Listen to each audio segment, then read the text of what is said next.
This interview is a part of the Oklahoma Historical Society's oral history program, Living Legends Collection. This interview was originally conducted on the 21st day of March, 1967. The interview is conducted by Mr. Guy Ross. The interviewee is Mr. Donald S. Kennedy, the president of the OG&E Company.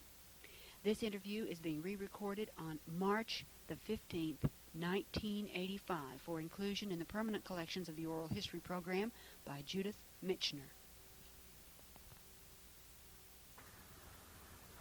This is the 21st day of March, 1967. This is Guy Ross, and I'm talking today to Mr. Donald S. Kennedy, president of Oklahoma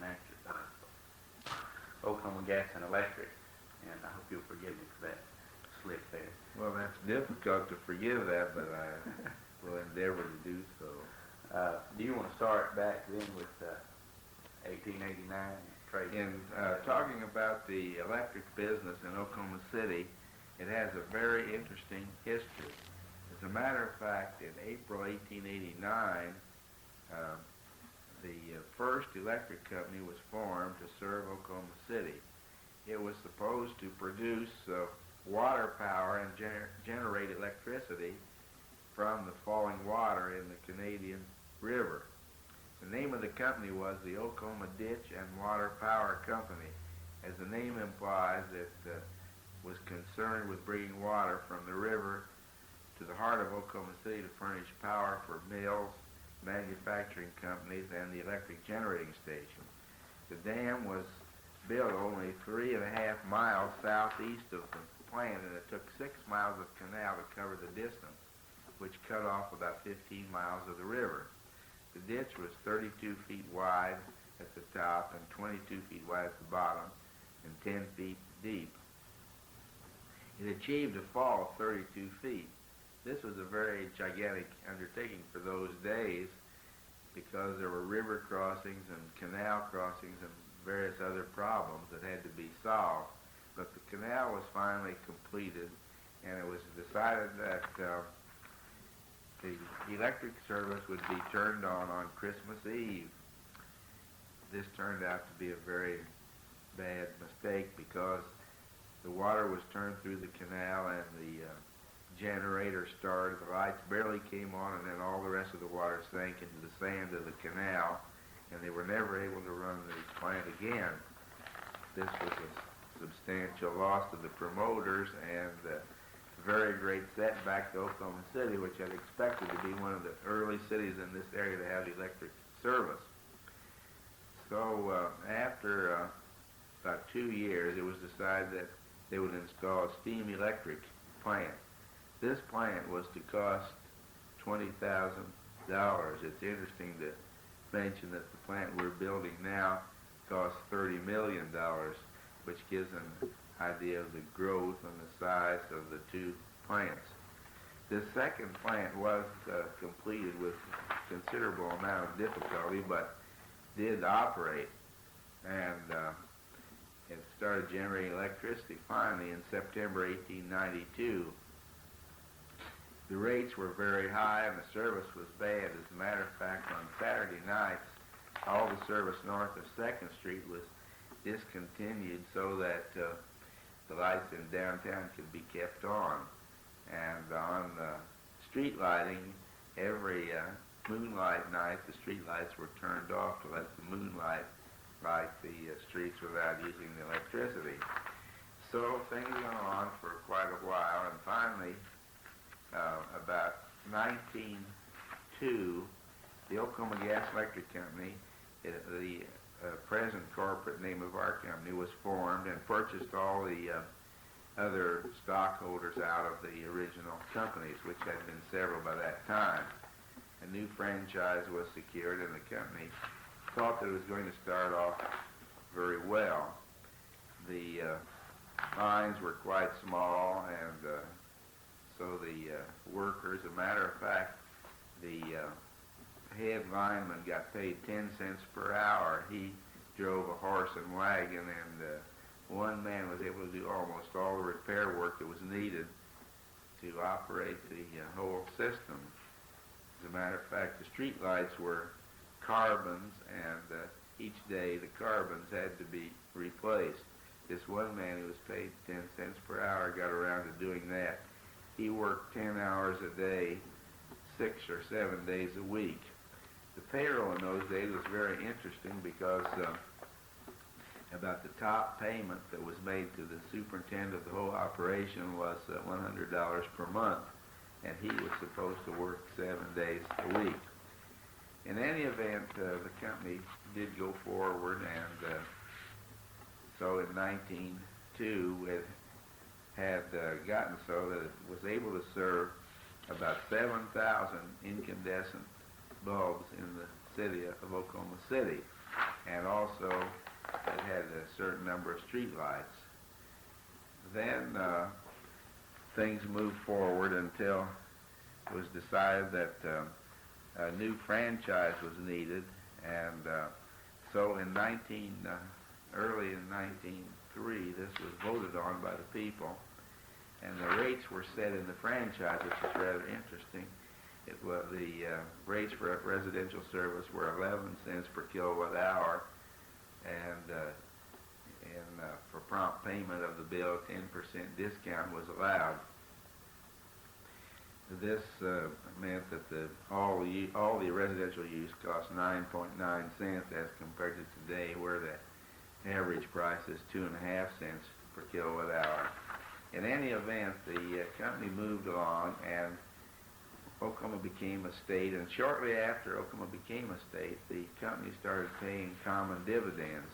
It has an uninterrupted record ever since that date, 1908, of paying common dividends, which is a very unusual record for a company in this area, or in any area for that matter, to pay common dividends in cash every year from 1 year after statehood.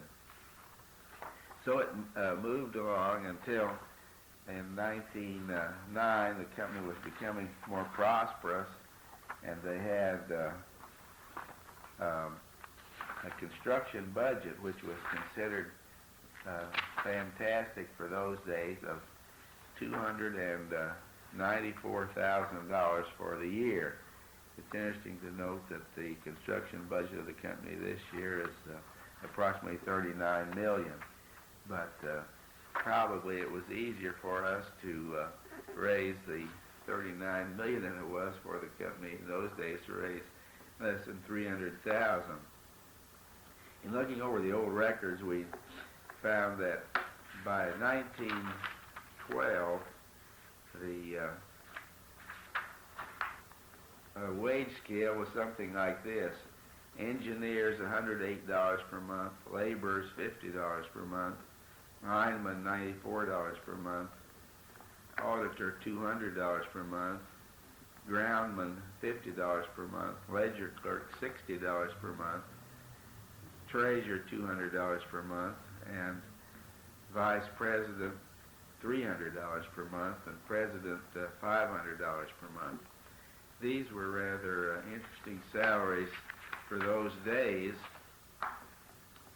but the company continued to progress, although it had a difficult time in keeping up with the growth of Oklahoma City, and that has been true even today, because presently we're engaged in a construction program of our company over the state, which involves an expenditure over 3 years of $130 million, which is a very far cry from the early days when we were operating really from hand to mouth, and had a very difficult time. As a matter of fact, in the early days, as our name implies, we were also in the gas business, which was sold in 1928 to the Oklahoma Natural Gas Company. But in the early days, we had what was known as the quarter gas meter. And whenever anyone used a quarter's worth of gas, then they put the quarter in the meter, and they could use the quarter's worth more. And then every so often, we would go around and get the quarters out of the meters. People had those at their homes? At their homes, yes.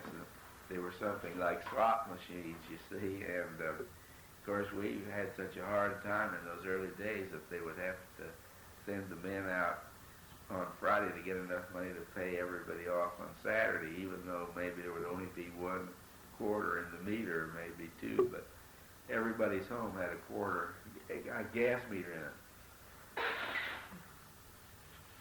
There are many interesting developments in the early days.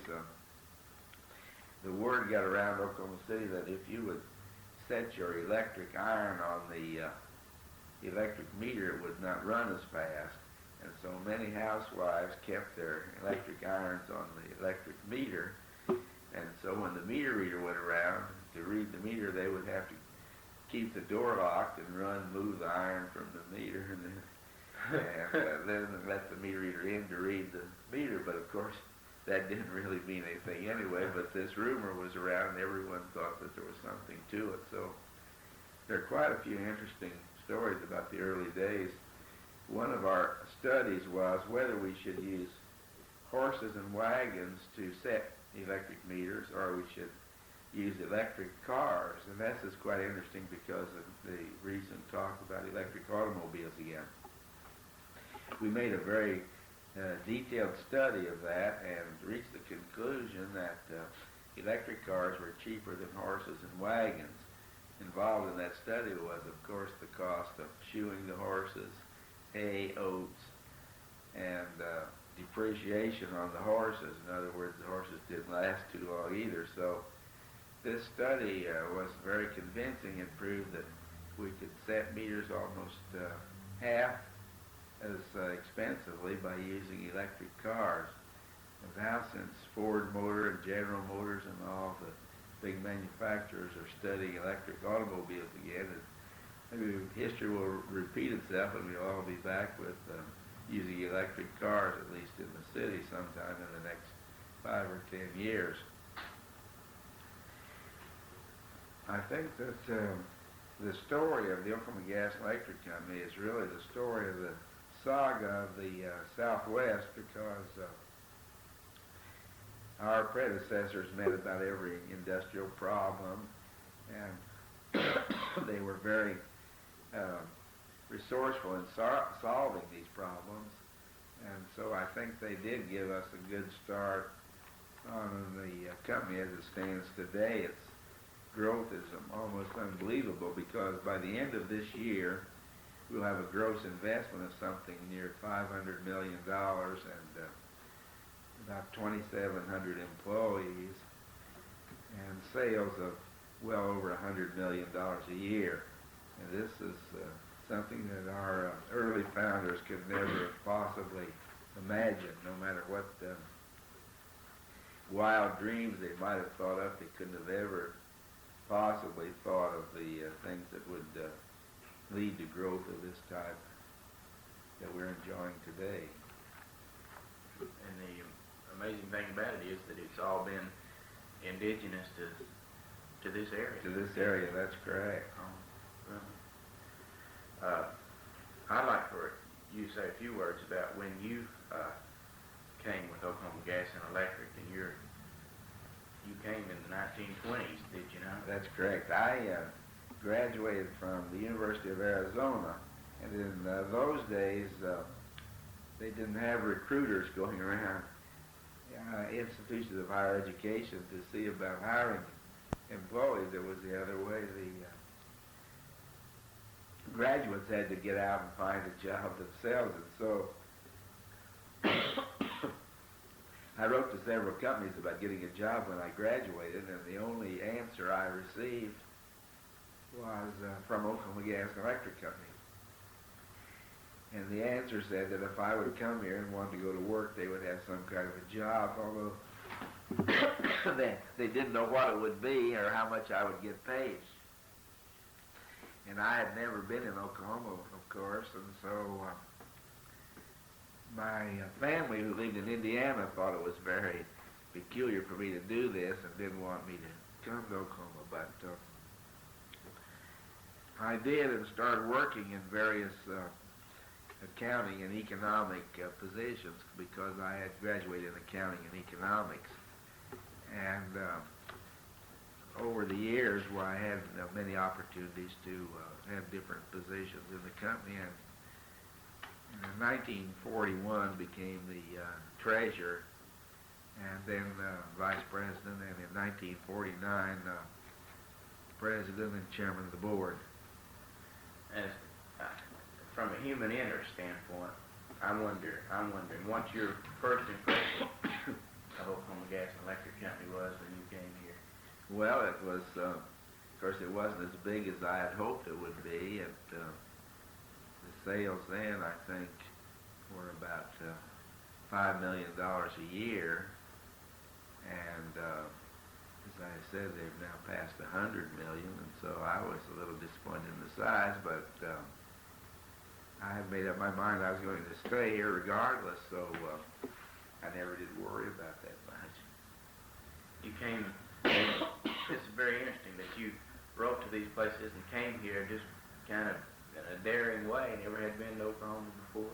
No, I'd never been in Oklahoma before, and had no idea what it looked like or anything else, so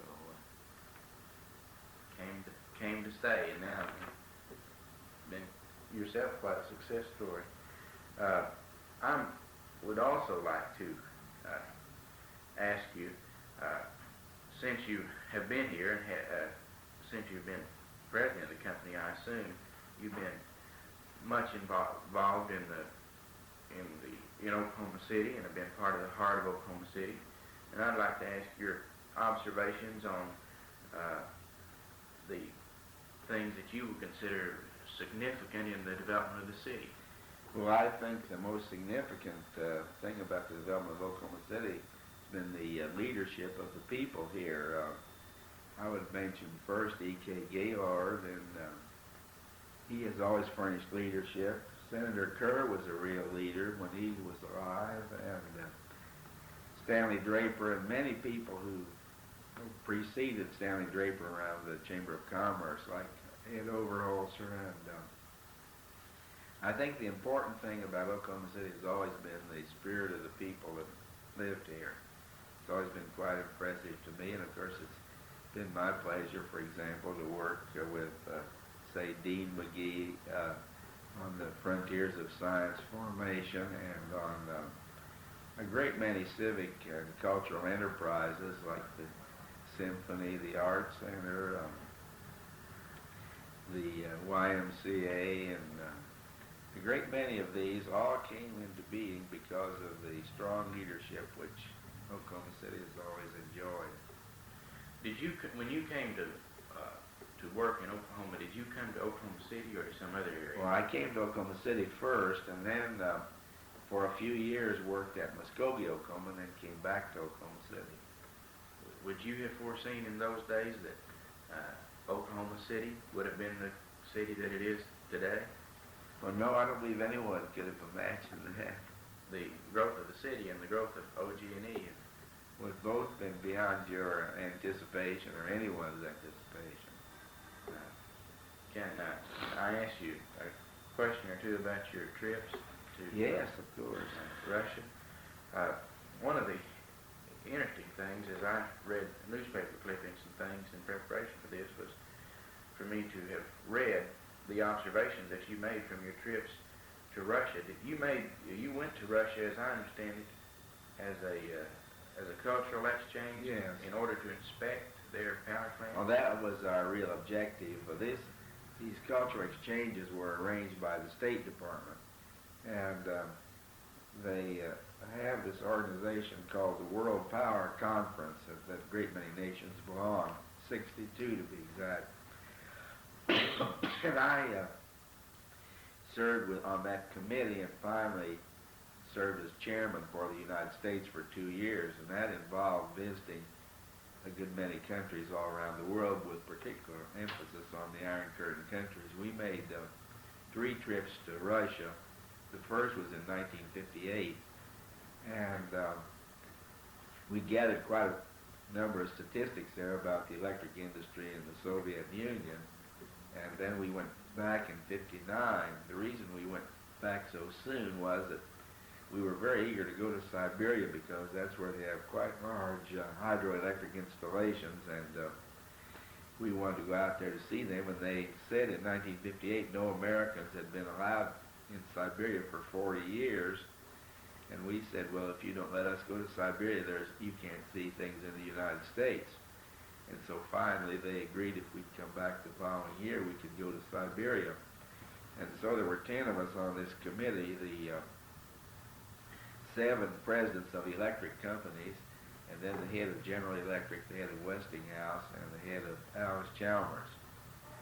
So we went to Siberia on the second trip and spent 2 weeks there looking at the water resources and examining what all they were doing electrically in Siberia. The Russians, of course, brag a great deal on their electric developments, and we gathered figures that I feel are quite adequate and correct, which don't exactly show that Russia's doing as well as they like to believe they are and as their propaganda indicates.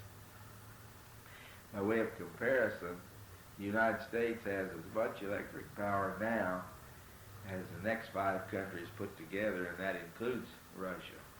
We have roughly 3 times the electric capability of the Soviet Union.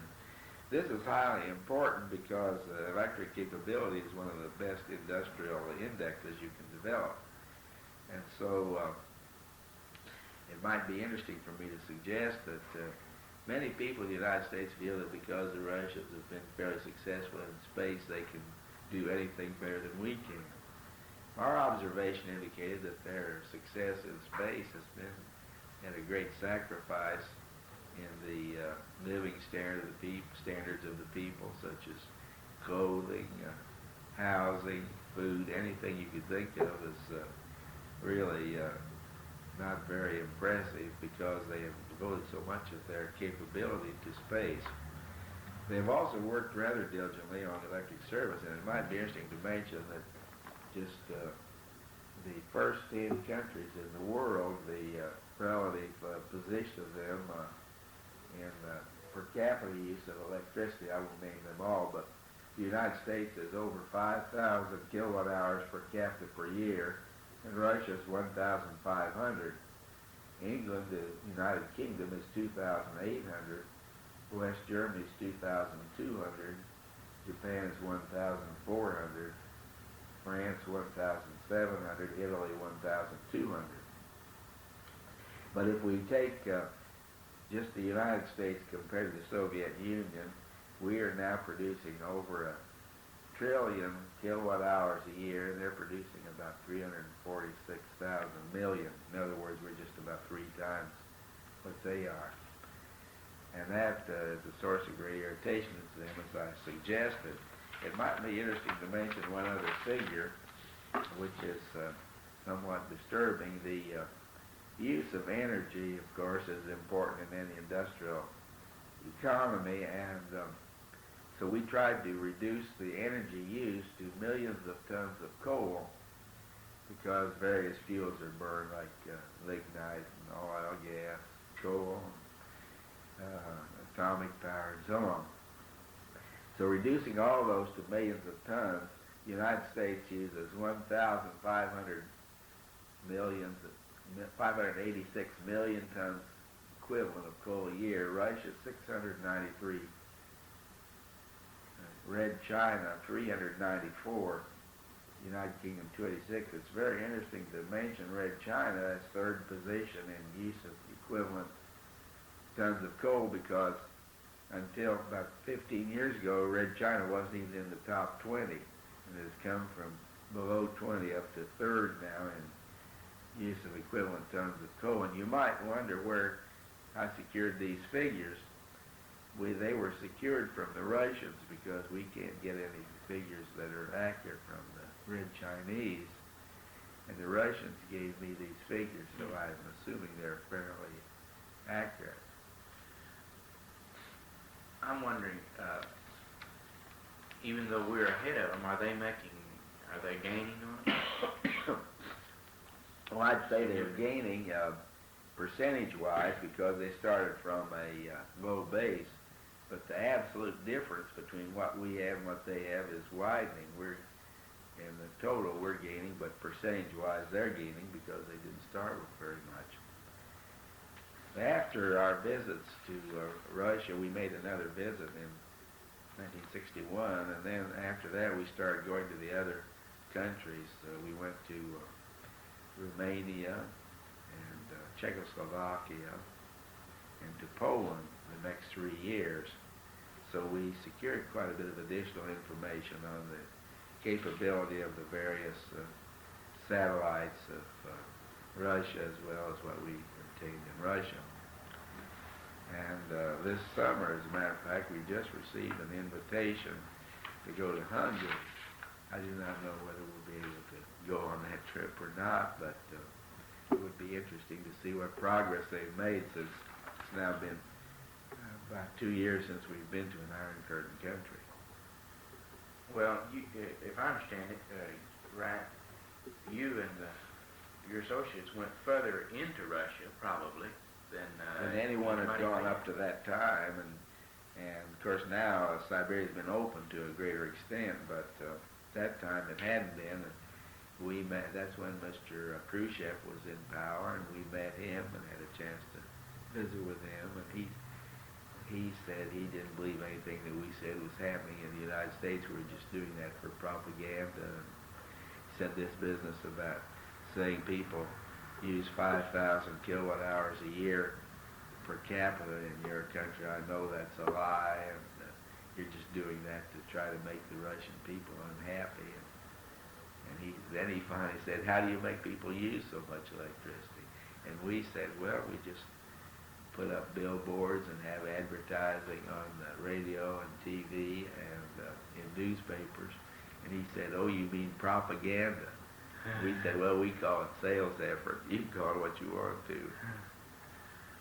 Did you have a good reception of the people that far back? Oh, the people were very friendly. Every time we flew almost every place, then we'd have to go in a car, and they would line the streets and roads. The Russians would just be standing there to see us. Really? They had never seen any Americans before, especially in Siberia. And they would throw flowers in front of the car and yell peace and friendship in Russian. They were extremely friendly. They wouldn't, if we'd walk down the street, we couldn't go a block. Everybody would stop us and want to speak. Some of them had learned English and they'd want to practice English. And as soon as we stopped, the whole crowd would form, and they were very friendly.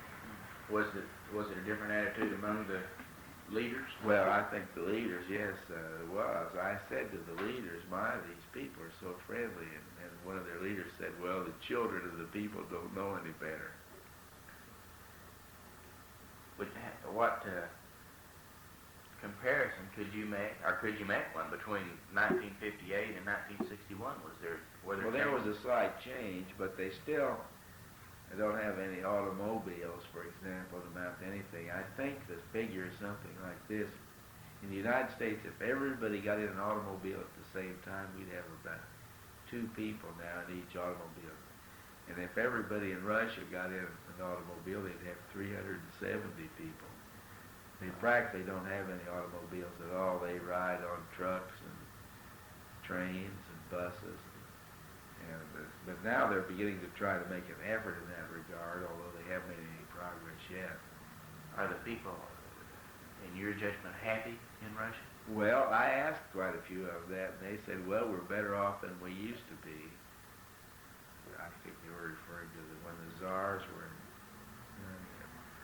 I'd like to ask you to philosophize a minute.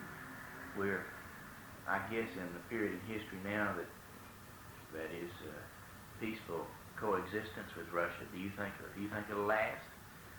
Oh, I think it will, but my reason is that neither Russia nor the United States can afford to start a nuclear war, and I think that we'll have just the same situation we now have.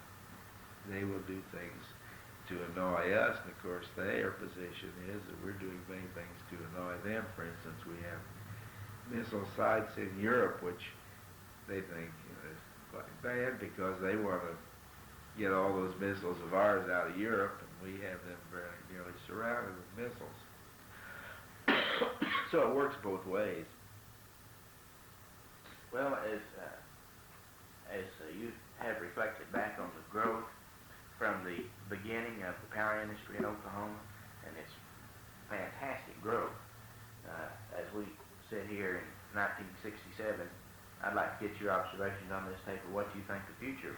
Well, that's very interesting. Just about 3 weeks ago, I went to a meeting which the General Electric Company gave, in which they had a great many growth charts for the electric industry. They had trended our growth over the last 25 years, and these charts were worked forward to the year 2000. According to their estimates, by the year 2000, the electric industry in the United States will be 7 times as large as it is now.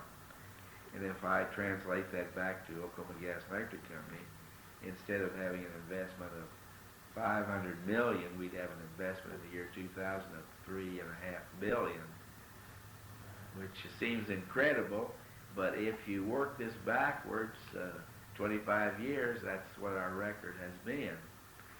And so that means that we have to build the equivalent of 7 companies the size of this one now, and do that by the year 2000. I won't be around to do it, but somebody will have to. Let me ask you one final question as we All right. kind of draw to a conclusion here. Your story has been one of the...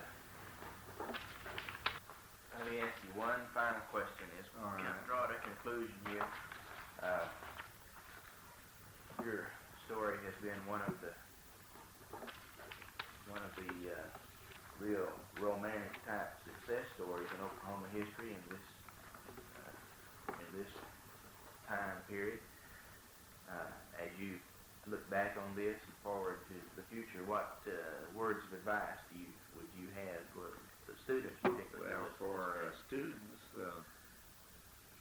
I guess I would say, first of all, the most important thing is who you marry.